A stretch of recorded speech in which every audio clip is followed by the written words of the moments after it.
საკონსტიტუციო თემაზე დებატისთვის დღეს ნაციონალური მოძრაობა მზად არ აღმოჩნდა პოლიტმეტრი ღიარჩება ამ საკითხზე დისკუსიისთვის. მათთვის ბუნებრივია მანამდე თინათინ ხიდაშელი საპარლამენტო უმრავლესობა რესპუბლიკური პარტია უპასუხებს პოლიტმეტრის შეკითხვებს საღამოშიდობის საკალბატონო თინა. მადლობა რომ მოგზავნით. მოგესალმებით, მივესალმებით მაყურებელს. დღეს შეიქმნა ესეთი დაბეჭდილება, რომ ქართული ოცნება საკონსტიტუციო უმრავლესობის შედგენას მგონი ვერ ახერხებს, ეს ასეა?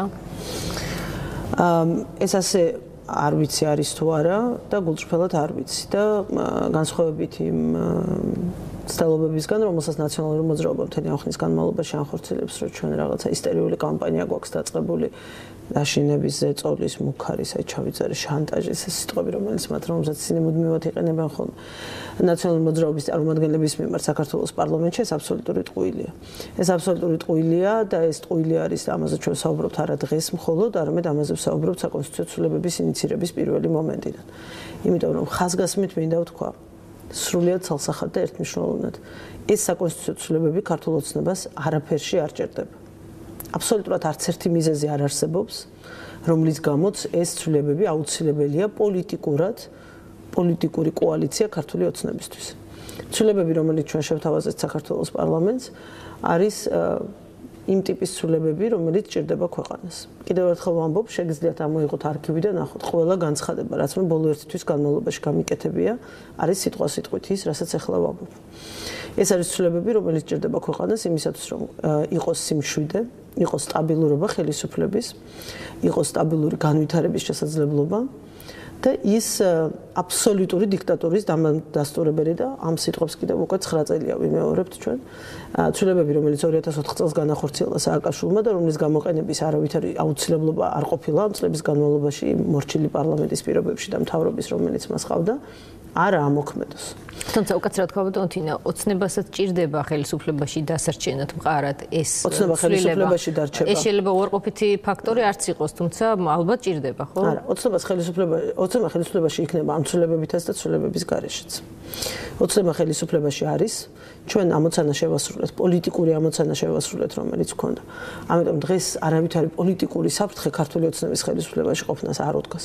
საფრთხე უდგას ქვეყანას, რომელიც შეიძლება ერთი კაცის გაუაზრებელი მოქმედების გამო რამდენიმე თვის განმავლობაში აღმოჩნდეს პოლიტიკურ კრიზისში და განვითარება შეჩერდეს. ამ კონსტიტუციით მოქმედით შეუძლია მან დაგითხოვოთ ახალი რედაქცია თუ კი იქნება მიღებული, არ შეიძლება რომ დაგითხოვოთ. ეს ნიშნა მთავრობა უკაცრავად არჩეული პოლიტიკური ძალის. ამაზე საუბარი. ჯერ დავიწყოთ იქიდან, რომ პოლიტიკურად თუ საუბრობთ, არავის დათხოვნა არ შეუძლია დღეს მიხეილ სააკაშვილს, პოლიტიკურად თუ საუბრობთ, სამართლებრივად თუ გადადგავს ის ამ ნაბიჯს და გადაწყვეტს, რომ გამოიყენოს ეს უფლებამოსილება, რასაც რა თქმა უნდა მე არ გამოვრიცხავ, ვიცნობ რა ძალიან კარგად მიხეილ სააკაშვილს. ხვალ ხელისუფლებაში ისევ ქართული ოცნება იქნება. როდესაც განცხადებას კითხულობდა ბატონი საგანელიძე, მან ამ სიტყვებით დაიწყო, რომ ისტორიის ჩახს უკან ვეღარ და ვერავინ დააბრუნებს და ეს არის სწორედ ის, რასაც უკან ვერ დააბრუნებს სააკაშვილი. ერთადერთი რამე შეუძლია მიხეილ სააკაშვილს, კიდევ ერთხელ ვიმეორებ, ამ ცვლილების მიუღებლობის შემთხვევაში, ერთი და მეორე, მის მიერ კონსტიტუციაში 2004 წელს მიტაცებული ძალაუფლების გამოყენების შემთხვევაში, მას შეუძლია, რომ რამოდენიმე თვით გააჩეროს ქვეყნის განვითარება. ამის პრევენცია გვინდა ჩვენ და ყველა ადამიანი საქართველოს პარლამენტში. 157 დეპუტატი სათითაოდ და ინდივიდუალურად არიან დღეს პასუხისმგებელი საკუთარ გადაწყვეტილებას. დამთავრდა ის დრო, როდესაც მთელი ნაციონალური მოძრაობა თავისი პარლამენტის თავმჯდომარიდან მოყოლებული ბოლო დეპუტატით დამთავრებული მიშა სააკაშვილის ზურგს უკან იმალებოდა. ეს დრო დამთავრდა. დღეს მათი ინდივიდუალური პასუხისმგებლობის დრო არის და ყველა გვარი და სახელი. პულტზე ხელის დაჭერის მიხედვით. ეწოდინება ქართულ საზოგადოებას. დავით ბაქრაძე ზაღან ამბობდა, რომ ეს პრესკონფერენცია იყო კიდევ ერთი დადასტურება შანტაჟის, ზეწოლის და მუქარისა. როგორც უნდა ისე გაიგოს. თუ ის შანტაჟს, მუქარას და ზეწოლას ეძახის იმას, რომ დიახ, ჩვენ ვაძლევთ გარანტიას, რომ სრულ პასუხისმგებლობაზე, ყველაფერზე, რაც ქვეყანაში შეიძლება მოხდეს ამ ცვლილებების ჩავარდნის შემთხვევაში. სწორედ მათ და კიდევ ერთხელ ვამბობ, ხაზგასმით, ინდივიდუალურად დაეკისრებათ. როგორც უნდა ისე გაიგოს. იმიტომ რომ ამ ცვლილებისთვის ხმის არ მიცემით, ისინი კიდევ ერთხელ ადასტურებენ ხაზგასმით და ცალსახად, რომ ხარს უჭერენ საქართველოში დიქტატურას. დიქტატურას, რომელიც 2004 წელს კონსტიტუციაში ჩაწერა მიხეილ სააკაშვილმა, ამ უფლებით მას კიდევ ერთხელ ვამბობ, არ უსარგებლია, იმიტომ რომ ამის აუცილებლობა არ ქონდა. მაგრამ ნებისმიერ მომენტში, როდესაც ჩათვლის საჭიროდ, შეუძლია ისარგებლოს და ქვეყანა ძალიან ღრმა პოლიტიკურ კრიზისში შეიყვანოს. ყველა ადამიანი, აქ არ არის აბსტრაქტული საუბრები. ჩვენ არ ვლაპარაკობთ რაღაცა ზოგადდებულებებზე, იმაზე მაგალითად, რასაც ისინი გვიკიშინებდნენ რამდენიმე ხნის წინ. რომ კონსტიტუციაში უნდა ჩავწეროთ თურმე საქართველოს როგორი საგარეო პოლიტიკური ორიენტაცია აქვს. ეს ძალიან მნიშვნელოვანი დეტალია, ვინაიდან თქვენ დღეს შემოგთავაზat ნაციონალურმა მოძრაობამ დავით ბაქრაძის პრესკონფერენციაზე, რომ თუ კი თქვენ გარანტირებულად გააფორმებთ რაიმე ფორმით პროდასავლურ კურსს კონსტიტუციაში, მაშინ თქვენ მიიღებთ ხმებს. ჩვენ კიდევ ერთხელ შეუძლებელი შეგიძლიათ ჩვენ არ ვაჭრობთ ქვეყნის ბედით ერთი, ეს შეიძლება ხა ძალიან პათეტიკურად ჟღერდეს, რა თქმა უნდა. რატომ ვაჭრობა პროდასავლური კურსის დაფიქსირება რაიმე დოკუმენტში? ქართულ ოცნებას არ ჭირდება პროდასავლური პირველი, არ ჭირდება პროდასავლურობის დადასტურება, განსაკუთრებით იმ ხალხისთვის, რომელსაც დსთ-ში შესვლისთვის ხმა აქვს მიცემული. ეს ერთი. განსაკუთრებით იმ ხალხისთვის, რომელთა მმართველობის დროსაც ჩემს ქვეყანაში ყველაზე მეტი რუსი ჯარისკაცი გაჩნდა, ვიდრე ოდესმე ყოფილა. არავის ამ ქვეყანაში არ ჭირდება ამ ხალხისთვის რამის დამტკიცება. არც დავით ბაქრაძისთვის, განსაკუთრებით არც გია ბარამიძისთვის და შემიძლია სია გავაგრძელო. ეს ლიმიტირებული ჯგუფია ადამიანებს, ვფიქრობ, საზოგადოებისთვის ეს საკითხი კითხვის ნიშნის ქვეშ არ დგას. საზოგადოებისთვის ეს საკითხი მხოლოდ იმ შემთხვევაში შეიძლება დადგეს კითხვის ნიშნში, თუ კი გაჩნდება რაიმე კონკრეტული მიზეზები ასეთი კითხვის ნიშნების დასასმელად. ამიტომ მე არ ვაპირებ ეხლა რომ ავყვე ამ პროპაგანდას და იმის ნაწილი გავხდე, რომელსაც თავს გვახვევს ნაციონალური მოძრაობა. მათ სათქმელი არაფერი აღარა აქვთ ხალხისთვის, არაფერი და ამიტომ იგონებენ ამბებს, იგონებს სააკაშვილი ამბებს, რომელსაც მე თავადვე ნერვიულობ. აი მე შემიძლია გითხრათ, არ ვაჭრობთ უკაცრავად ამ თემით მით ჩვენ არ ვაჭრობთ ამ თემით და მეორე, არაფერი საერთო ამ ორ ამბავს ერთმანეთთან არ აქვს. ჩვენ ვლაპარაკობთ რაზე? ჩვენ ვლაპარაკობთ კონკრეტულ შედეგს, თუ კი ამას დაუთმობთ მოძრაობას, იმ შედეგს, რომელზეც თქვენ ბრძანებთ ძალიან კონკრეტულ შედეგს ვიღებთ 2004 წელს ჩვენ საკონსტიტუციო ცვლილებებზე დათანხმებით, ჩვენ რესპუბლიკელები. მინისტრები ვხდებოდით, მაგრამ არ დავთანხმდით. და კიდევ ხელისუფლებაში ყოფნა გვიხანგრძლივდებოდა და შანსი არსებობდა რომ რაღაცები ისე არ ყოფილიყო როგორც არ ყოფილიყო. არა, არ არის სხვადასხვა ეს. პროდასავლური კურსი თქვენი კურსია და ამიტომ არის ეს პროდასავლური არ არის საქმე. ჩვენ ხომ არა არსებობს პრინციპები, რომლითაც არ ვაჭრობენ და ეს ერთ-ერთი ასეთია. დღეს ჩვენი მხრიდან კონსტიტუციაში ამის ჩაწერა ერთ-ერთი სასაცილოა. თავისთავად ეს ამბავი რომ კონსტიტუციაში ჩაწერა ძალიან სასაცილოა, რომ არასოდეს არც ერთ დროს ჩემი ქვეყანა არანაირი ასეთი ან ისეთი და ვაიმე რამე რომ გამოგვეპაროს ამ ახასიათებელში მე რა ვქნათ. იმ რუსეთმა რამე ისეთი რომ მოიგონოს, რომელიც არ გვეწერება ამ ახასიათებელში. მე რა ვქნათ. როგორ მოვიქცეთ? ეს ხო აბსოლუტური აბსურდია. მაგრამ კიდევ ერთხელ ვიმეორებ, საერთოდ არაფერ კავშირში არ არის ამბები ერთმანეთთან. ვილაპარაკოთ ერთ თემაზე ერთჯერადად. რატო არ მოდიან დებატებში? მოვიდნენ დებატებში. ჩვენ დღეს ოფიციალურად საჯაროდ ღიად გამოვიწვევთ ნაციონალური მოძრაობა დებატებში. საერთოდ ძალიან კურიოზულ სიტუაციაში ვართ, იმიტომ რომ ხელისუფლებაში იყვნენ არ მოდიოდნენ დებატებში, ოპოზიციაში არიან ისევ არ მოდიან დებატებში. მე მსგავსი რამ არ მინახავს, რომ ოპოზიციური პოლიტიკური ძალა თუ ის ქვეყანაზე ორიენტირებული და ქვეყნის წარმატებაზე ორიენტირებული არ დადიოდეს დებატებში და არ იყენებდეს ყველა შესაძლებლობას იმისთვის, რომ მოსახლეობა საკუთარი აზრი გააგებინოს. ხო, სათქმელი არაფერი არ აქვს. საკითხი არის მარტო. ეს გაცვლა არ მოხდება. ეს ერთმნიშვნელოვნად გადაწყვეტილია, თუ მაინც ექვემდებარება განხილვას. გაცვლა არ მოხდება. გაცვლა არაფრის არ მოხდება. მათ უნდა თქვან, თავარ კითხვა, ეცეცით როგორ არის, სხვა მაგალითს მოგიყვანთ, აი პოლიტპატიმრების თემა გავიხსენოთ. დიახ. დღეს სწორედ ჟურნალისტებს ვეუბნებოდ. მე შემიძლია გავყვე ნებისმიერ ადამიანს საუბარზე ენვერის ოპერაციის დროს დაპატიმრებული ადამიანების ამინისტრირებასთან დაკავშირებით. და ვიდაოთ, ოღონდ ერთი პირობით. თუ დანარჩენ 170 ადამიანზე ისინი თანხმდებიან, რომ პოლიტპატიმრები არიან. ესე არ გამოვა, რომ თქვენ აპრიორი ამბობდეთ, რომ ამ მაგალითით საუბრობდეთ მუდმივად, რომელსაც გრიფიადევს საიდუმლო, კარგად იციან მათ, რომ ჩვენ დეტალებში ვერ ჩავალთ და ხმამაღლა ამაზე საჯაროდ ვერ ვილაპარაკებთ. და დანარჩენი აი ესე სხვათა შორის მიდიოდეს. მოდით დავიწყოთ, მე დღეს ვუთხარი ჟურნალისტებს, რომლებიც რუსთავი ორი ჟურნალისტი თუ არ მეშლება. მოდით დავიწყოთ იქიდან, სადაც ყველაფერი ღიაა. აი მე და თქვენ დავждეთ ეთერში, ოპონენტებს ვეუბნები ამ შემთხვევაში, გადმოვიღოთ საქმის მასალები, ღია საქმის მასალები, გავიაროთ თავიდან ბოლომდე და გავარჩიოთ. და როდესაც გავივლით ამ 170 კაცს და მივალთ ენვერამდე. მე შეიძლება ვილაპარაკოთ, ოღონდ ესე არ გამოვა, რომ იმათ დაადგინონ მუდმივად დღის წესრიგი და ჩვენ ამ დღის წესრიგს აუცილებლად უნდა ავყვეთ. ამაზე არ ავყვებით. დამთავრდა ეს დრო. 1 ოქტომბრის მერე უნდა გაეღვიძათ მას და უნდა მივხვდარიყვნენ ის დრო დამთავრდა. მაგრამ პრაგმატულად თანხმები გჭირდებათ. როგორ აპირებთ თანხმების მოპოვებას და რამდენი ხმა გჭირდება ხმები ნინო. კიდევ ერთხელ ვიმეორებ ხაზგასმით. ჩვენ ხმები არ გჭირდება. ამ შემთხვევაში თქვენ საპარლამენტო უმრავლესობა. ეს არ არის საკონსტიტუციო ცვლილებები ისეთი, როგორიც 2004 წელს მიხეილ სააკაშვილმა შემოიტანა. როდესაც ის გაურიგდა უკვე დათხოვნილ პარლამენტს, უკვე დათხოვნილ პარლამენტს გავიხსენოთ. ეს ძალიან მნიშვნელოვანი ამბავია და არ უნდა დაგვავიწყდეს. ვინ გველაპარაკება დღეს?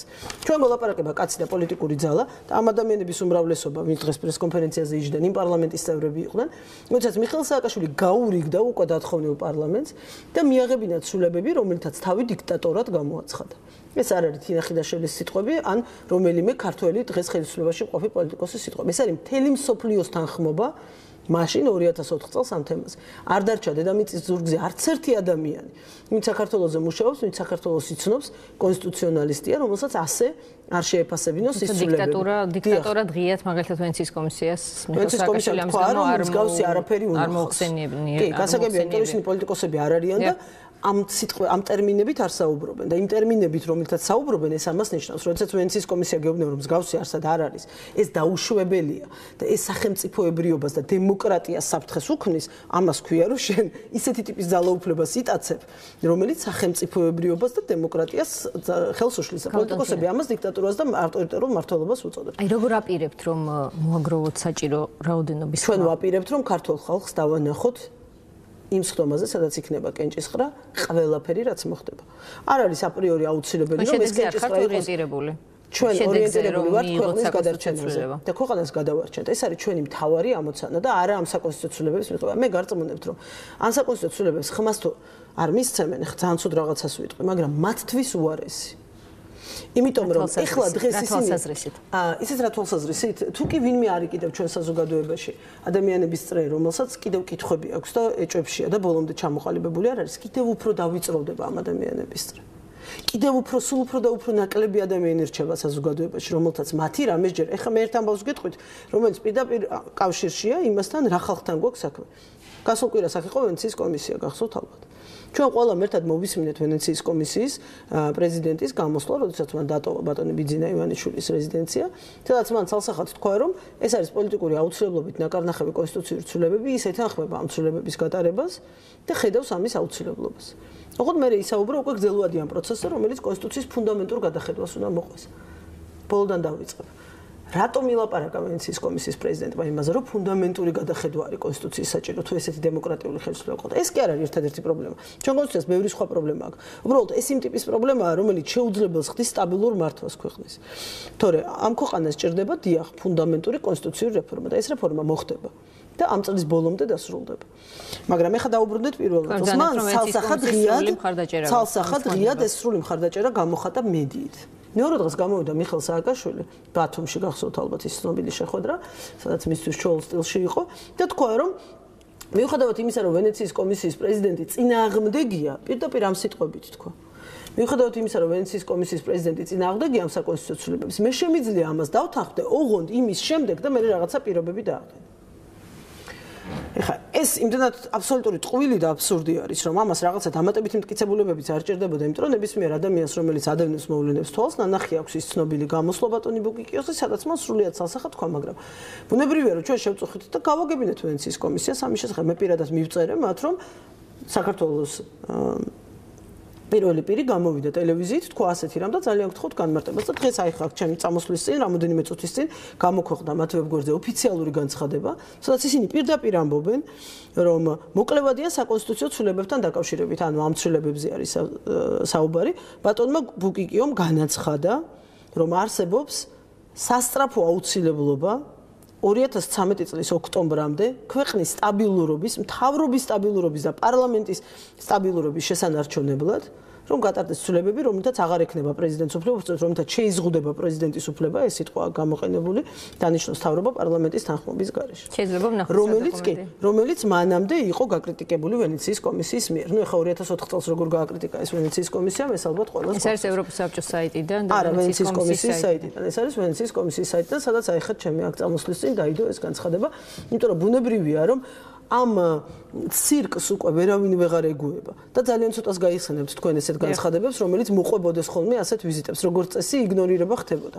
მაგრამ კიდევ ერთხელ ვამბობ, ყველაფერს აქვს საზღვარი.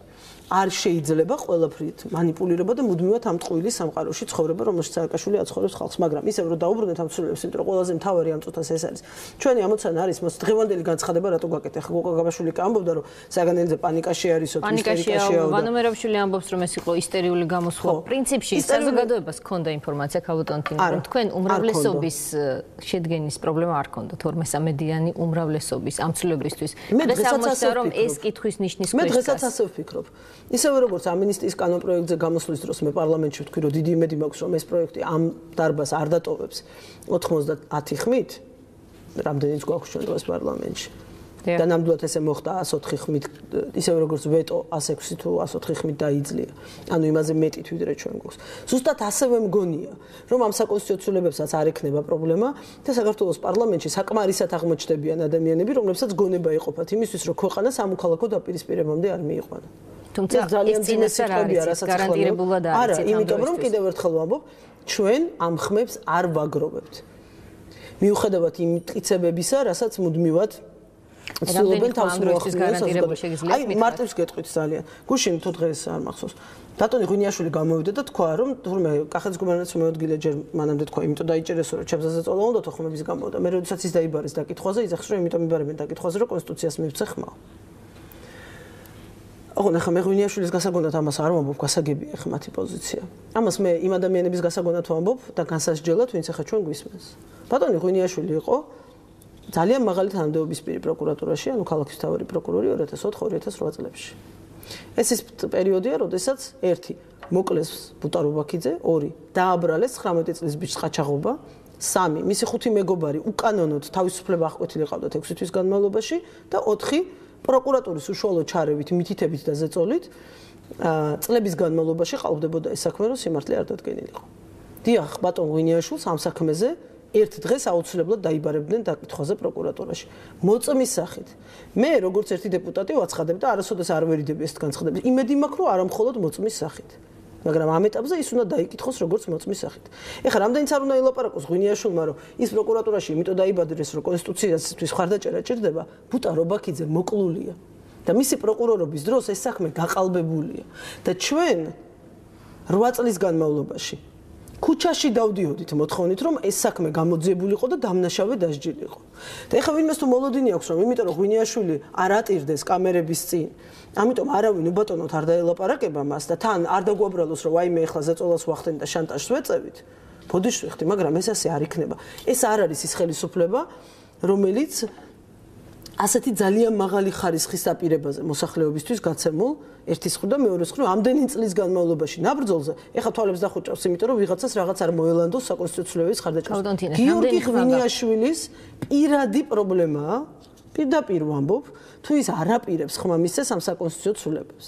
იმიტომ რომ გიორგი ღვინიაშვილს ისევე როგორც დათო ბაქრაძეს და ყველა მათგანს სათითაოდ და ინდივიდუალურად მოუწევთ პასუხი გასცენ ხვალ და ზეგ საქართველოს მოსახლეობის ძალიან დიდ ნაწილს, იმათ ვინც ხმა მოგცა და იმათაც ვინც ხმა არ მოგცა.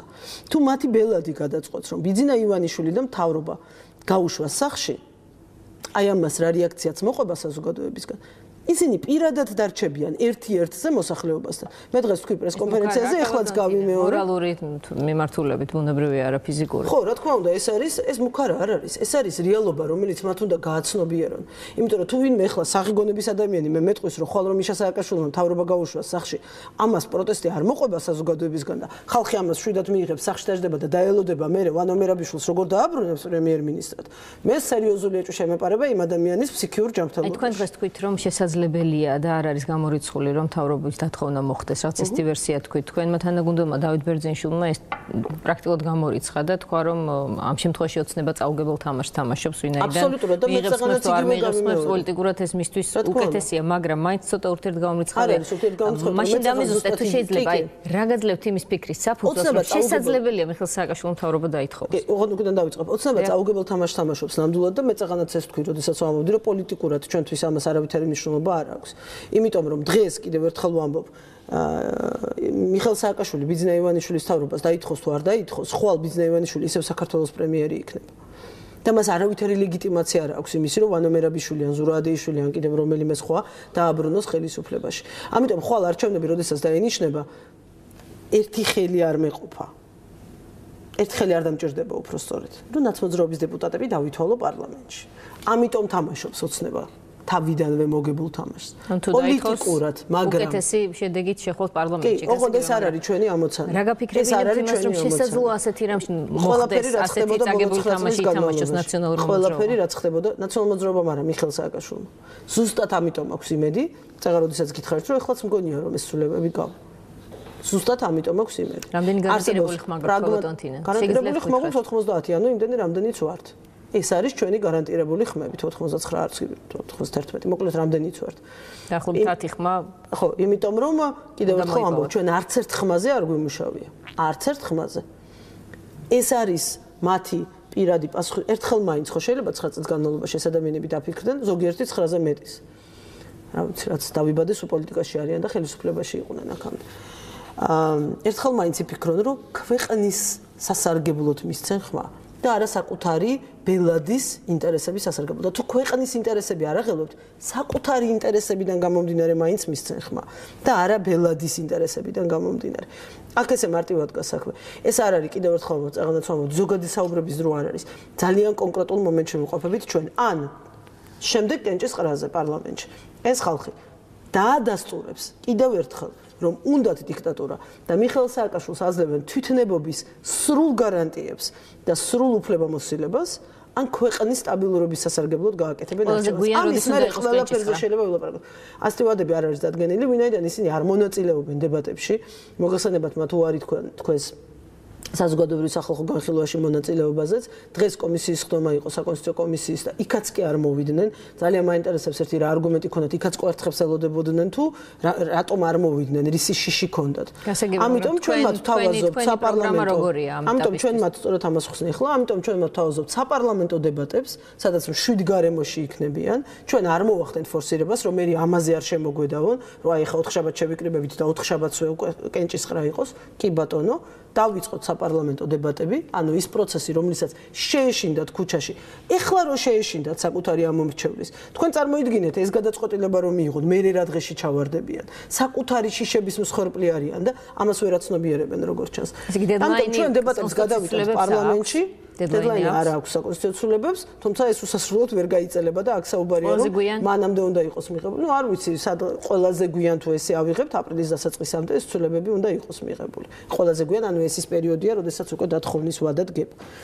მაგრამ მე დიდი იმედი მაქვს, რომ აქამდე არ გაიწელება ეს პროცესი, თუმცა კიდევ ერთხელ ვამბობ, ჩვენ მაქსიმალური დათმობა რაც შეგვიძლია გავაკეთოთ, ეს არის რომ სრულად გავუხსნათ გზა, აი რამდენ ხანსაც უნდათ ოღონდ ბუნებრივია რაციონალურის ფარგლებში. იმდენ ხანს ვიმსჯელოთ ამაზე, იმდენ ხანს ჩავატაროთ დემოკრატიული პროცესი, რომელსაც ესე ითხოვენ და რომლისთვისაც ესე არიან მოწოდინებული. პრეზიდენტი გესტუმრებათ კვირის ბოლოს პარლამენტში რა დაგრჩათ მისთვის სათქმელი? თქვენ პირადად რას უმზადებთ? რაღაც ისეთი იყო დღეს კონკრეტული განცხადებები, რომ მას არც თუ ის სასიამოვნო გარემოს დაახვედრებენ, მათ შორის დავით უსუფაშვილის პარლამენტის თავმჯდომარის. ხო, სასიამოვნო გარემო მას ნამდვილად არ ექნება, იმიტომ რომ პრეზიდენტად ყოფნის პერიოდში განმავლობაში პირველად უწევს მისთვის არამეგობრულ გარემოში, არამონათმფლობელურ გარემოში გამოსვლა.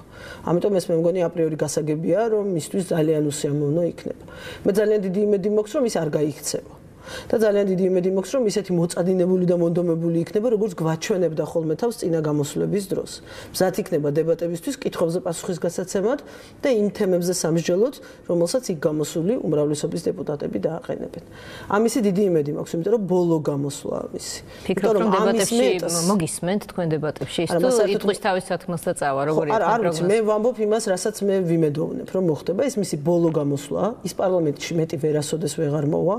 ბოლო ჯერ მოდის და ამიტომ მინდა ერთხელ მაინც მჯეროდეს, რომ ერთხელ მაინც 10 წლის განმავლობაში მე-10 გამოსვლა, მისი საიუბილეო გამოსვლა აქვს. ერთხელ მაინც ეყოფა გონიერება, მოთმინება და გამძლეობა, რომ დაჯდეს, მოისმინოს ის, რაც არასოდეს მას პირადად არ მოусმენია. ერთია, როდესაც ტელევიზორიდან ელაპარაკები და მეორეა, როდესაც ამისი ამასთან გიწევს შეხება ადგილზე გიწევს პასუხების გაცემა. ის ხომ ამბობს, რომ ქვეყანა აყვავების და აღშენებლობის გზაზე დააყენა. ის ხომ ამბობს, რომ საქართველოს დემოკრატიის შუქურა იყო.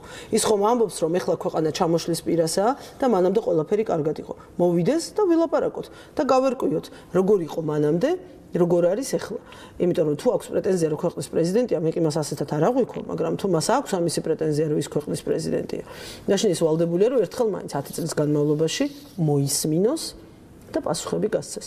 ეს არის პროცესი, რომლისთვისაც ვარდების რევოლუცია მოხდა. და რა ის რასაც ჩვენ აქამდე ვისმენთ, მონოლოგს და უკაცრავად ამ სიტყვაზე ჩაწყობილ კითხვებს, როდესაც ყველაფერი კითხვა პასუხი წინასწარ შეთანხმებული და დაალაგებული იყო. ამიტომ მე კიდევ ერთხელ ვამბობ, მინდა მჯეროდეს, რომ მას არ შეეშინდება, იმიტომ რომ სხვა ახსნა, სხვა სიტყვა აქ არ რელევანტურია. ის თუ არ რჩება, მაშინ ეშინია. იმიტომ რომ მანამდე რჩებოდა. მე და თქვენ ერთად ვიყავით სტრასბურგში და ამასაც შევახსენებ.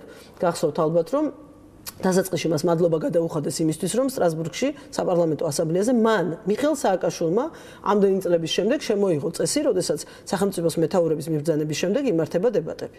ეს მანამდე არასოდეს არ ყოფილა და როდესაც სააკაშვილი იყო იქ პირველად პრეზიდენტის რანგში, მან ეს წესი დაარღვია, რაც მანამდე იყო მონოლოგის და თქვა, მე ახლა აქ ვრჩები და ამისვით კითხვები მზად ვარ გიპასუხოთ. აი ამას ველოდებით 8 თებერვალს. და იმედი მაქვს, რომ ამ გამოცდას გაუძლებს და ერთხელ მაინც ეყოფა გამძლეობა და გამბედაობა, რომ მოისმინოს და პასუხი აგოს. რამდენიმე საკითხი კიდევ რომელიც აუცილებლად მინდა ამოვწუროთ მეტნაკლებად ამ თქვენი ინტერვიუს განმავლობაში.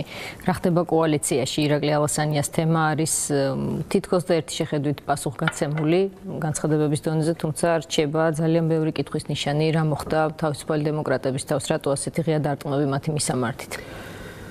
მე ნამდვილად არ ვიცი სამწუხაროდ თუ საბედნიეროდ არ ვარ გარკვეული ამ დეტალებში, იმიტომ რომ იცით რომ აქ არ ვიყავი მთელი 10 დღის განმავლობაში, მე 10 დღის სამწუხაროდ ჯანმრთელობის პრობლემების გამო გაციშული ვიყავი ამ პროცესებისგან და ამიტომ ნამდვილად არ მაქვს არც ერთ კითხვაზე პასუხი. ერთი რამე ვიცი მე რომ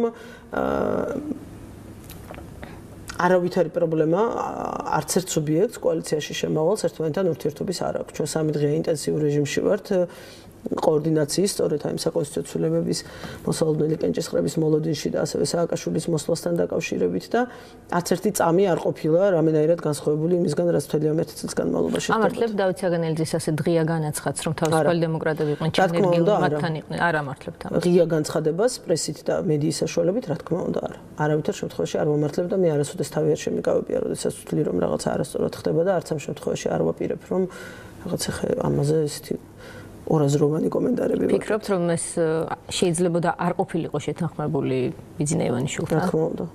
ეს ყოფილიყო მის პირადი ინიციატივა. აბსოლუტურად ვფიქრობ ამას და არ გამოვრიცხავ. და ასევე თუმცა ასევე არ გამოვრიცხავ, რომ ეს მისი ძალიან იმპულსური პასუხი ყოფილიყო იმ მომენტში ჟურნალისტებისთვის. ხანდახან პოლიტიკოსებს გვემართება ხოლმე ასეთი რამ. ისე დასჯილი ირაკლი ალასანი არის ეს ფრაზა ძალიან ხშირად. როგორად მიიჩნევთ პარტნიორს, ერთ-ერთ პარტნიორს. ის არის საქართველოს თავდაცვის მინისტრი. მას ავალია საქართველოში დღეს ალბათ ერთ-ერთი ყველაზე უფრო კრიტიკული და მნიშვნელოვანი სფერო. სფერო, რომელმაც ყველაზე სწრაფად უნდა დაგვაახლოვოს ნატოსთან. სფერო, რომელმაც და მიმართულებამ უბანმა, ასე ვთქვათ, ქვეყნის განვითარების, რომელმაც ყველაზე უფრო მოკლე გზა უნდა გვაყოლინოს ჩვენს ევროატლანტიკურ ინტეგრაციაში. რაც ასეთი პრინციპულად მნიშვნელოვანია ყოველი ჩვენგანისთვის. ამიტომ ნამდვილად არ ვთვლი, რომ კაცი, რომელსაც ეს საქმე აბარია, არის რამენაირად დასჯილი. თუმცა აქ ესეთი ალტერნატივა ან ალასანია ცუდი პარტნიორი, ან ივანიშვილი ზედმეტად ეჭვია, თქვენ როგორ ფიქრობთ, რომელი უფრო რეალობასთან ახლოს არის? არა, ნამდვილად არ შემიძლია ამ კითხვაზე პასუხის გაცემა, იმიტომ რომ ირაკლი ალასანი არ არის ცუდი პარტნიორი, ეს ძალსახად შემიძლია გითხრათ, ჩვენი პარტნიორობა დღეს არ დაწყებულა, მიუხედავად იმისა, რომ ბევრი წინააღმდეგობები იყო, ბევრი კითხვები იყო თავის დროზეც. თქვენი ცეთის როგორი პარტნიორია? დაშორებამდეც იყო ეს კითხვები, მაგრამ კიდევ ერთხელ ვამბობ, სრულიად ძალსახად და სრული პასუხისმგებლობით ვამბობ იმას, რაც ახლა ვიტყვი, რომ ჩემთვის პირადად ირაკლი ალასანი არის ერთ-ერთი ყველაზე უფრო საიმედო პარტნიორი ალიანსშიც იყო და დღეს კოალიციაში. ამიტომ ნამდვილად არ აღვიქვა, მე აი ამ ყველაფერსაც მოხდა. ჩემთვის ეს არის ერთი დიდი გაუგებრობა, რომელიც შესაძლოა კიდევ ერთხელ ვამბობ იმის გათვალისწინებით, რომ მე დეტალები არ ვიცი, შესაძლოა მოყვა ძალიან სპონტანურ პასუხს დავით საგანელიძის იმ კონკრეტულ კითხვაზე, რომელიც მას დაუსვა ჟურნალისტი. ბიძაევანიშვილი ნამდვილად არ არის ეჭვიანი, ეს შემიძლია გითხრათ სრული პასუხისმგებლობით ერთწლიანი გამოცდილებით, რომელიც მე მას გამორიცხავ თლიანად ის არის ძალიან პირდაპირი ადამიანი და უამრავი მაგალითი და შემთხვევა შემიძლია გავიხსენო უპრეცედენტო ქართული პოლიტიკისთვის, იმიტომ რომ ქართულ პოლიტიკაში რაღაცა წესად იქცა, რომ ერთმანეთზე უნდა გაბრაზდე, ჩუმად უნდა გაბრაზდე, მე ცოტა ხანი გაბრაზებული უნდა იყო და მე შეიძლება ეს რაღაცა ცუდი ამბით დამთავრდეს. ბიძაევანიშვილთან ასეთი რამე არ ყოფილა. მას თუ აქვს კითხვები, ის პირდაპირ მოდის და სვავს კითხვებს. თქვენ ესე იგი შეგიძლიათ მთლიანად უარყოთ ვერსია იმასთან დაკავშირებით, რომ კოალიციის შიგნით პროდასავლურ ძალებს ერჩიან. ესეთი ვერსია იყო ნაციონალური მოძრაობის მხრიდან და პროგნოზიც იყო, რომ შემდეგი რესპუბლიკელები იქნებით. ხო, არ ვიცი, მე მგონი ამისი არავითარი არც ერთი და არც მეორე მიმართულებით არავითარი საბაბი არ არსებობს. ნაციონალური მოძრაობის პროგნოზი ისიც იყო, რომ ჩვენ საქართველოს დსთ-ში შეყვას და განსაკუთრებული გულმოდგინებით ისინი ამბობდნენ, ვინ შეიყვანა თავის დროზე საქართველოს დსთ-ში, ამიტომ ეხა ესეთ არასერიოზულ განცხადებებზე ძალიან რთულია სერიოზული კომენტარი გააკეთოს. და ფინანსში აუცილებლად მინდა გითხოთ საგამოძიებო კომისია, რომ ესთვისაც თქვენ წესით უნდა გეხმძღვანელოთ, აღარ იქნება ეს მოიხსნა დღის წესრიგიდან არაფერი არ არის მოხსნილი, მე მაშინაც ვამბობდი, ეხაც ვამბობ, ეს ძალიან დინამიური პროცესის შედეგი უნდა იყოს. ჯერჯერობით ყველანი ერთად ჩემი ჩათვლით, თუ ჩემი დაწყებული, რა ვიცი, როგორც გნებავთ, ვთვლით, რომ ამისი აუცილებლობა არ დგას. აი თქვენ დღეს ცოტა პატარა კრიტიკა გამოურიეთ გამოძიების მისამართით, თქვენ თქვით, რომ მისაგვიანებს საზოგადოებისთვის დამატებით ინფორმაციის მიწოდებას ციხეში მომხდარი წამების თემაზე საყუდური იყო კვილაშვილის შესაბამისად უწყებების. ეს არ იყო, რა თქმა უნდა, საყუდური, ეს იყო ჩემი პოზიცია და დამოკიდებულება. მე ვიცი, რომ ისინი ძალიან ინტენსიური გამოძიების ფაზაში არიან, ვიცი, რომ ასეულობით ადამიანია დაკითხული, მოწმე თუ მსხვერპლი. და ეს კიდევ დიდხანს გაგრძელდება, იმიტომ რომ სამწუხაროდ ამ სისტემას ძალიან ბევრი მსხვერპლი ყავდა და გამოძიება ყოველთვის სრულყოფილია, თუ კი არსებობენ ადამიანები, რომელთა შესახებაც შენ გაქვს ინფორმაცია და მათ არ კითხავ გამოძიების პროცესში, იმიტომ რომ ეს იმდენად სენსიტიური და მნიშვნელოვანი საკითხია, რომ ყველა ბოლომდე უნდა ამოიწუროს ყველა რესურსი და ამის შემდეგ შეიძლება გამოცხადდეს გამოძიება დასრულებად, თუმცა მე ვისურვებდი, რომ პერიოდულად, იმიტომ რომ ძალიან მაღალია საზოგადოების ინტერესი ამ საქმის მიმართ, პერიოდულად მეტი ინფორმაცია ქონდეს საზოგადოებისთვის, რომ მე ძალიან შევშფოთდი, როდესაც არასამთავრობო ორგანიზაციებმა დღეს ესე პირდაპირ თქვეს, რომ გამოძიება არ მიდის. ეს არ არის სიმართლე. ოღონდ მათ რომ ეს აზრი გაუჩნდათ, შესაძლოა ამისი ობიექტური მიზეზი ქონდეთ, იმიტომ რომ ინფორმაცია არ არის. თუმცა ნამდვილად არ არის სიმართლე და სწორედ ამიტომ ეს კრიტიკა არ იყო, ეს იყო ჩემი სურვილი, რომ ცოტა მეტი ინფორმაცია შესაძლებლობის ფარგლებში, რა თქმა უნდა, შეიძლება მივაწოდოთ ხოლმე პერიოდულად საზოგადოებას იმ საქმეებზე, რომელზეც არის მაღალი ინტერესი.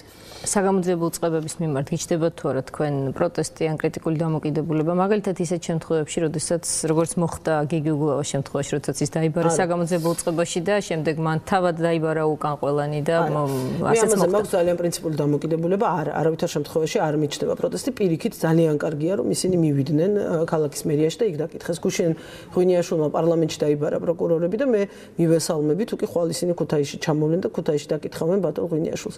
ამას ძალიან მარტივი მიზეზი აქვს ორი. პირველი ის, რომ გამოძიების ინტერესია, რომ დაკითხოს ის, ვისი დაკითხვაც მას სჭირდება საქმიდან გამომდინარე და ამიტომ გამოძიება ის საქმე, ის ორგანო არ არის, რომელიც ხა ჯიბში უნდა ჩადგეს და ისე უნდა მოიქცეს, თუ მას რეალურად სჭირდება ამ მოწმის ჩვენება საქმისთვის და მეორე გაცილებით უფრო მნიშვნელოვანი, მე ძალიან მწუხვარ, მაგრამ ჯერ გიგი უგულავა, უბრალოდ ჯერ თავიდან ბატონმა საყვარელიძემ და როლანდ ახალაიამ გახსოვს ეს მათ დაიწყეს, ოღონდ მათთან არ მისულან, მაგრამ ეს წინადადება მათგან წამოვიდა, შემდეგ უგულავა და ეხლა ღვინიაშვილმაც დაადასტურეს, რომ ისინი ფაქტიურად პატიმრები არიან საკუთარ სამსახურებში და საკუთარ საცხოვრებლებში. იმიტომ რომ ერთადერთი ადამიანი, ვისთანაც მიდის გამოძიება დასაკითხად, ეს ციხეში პატიმართა.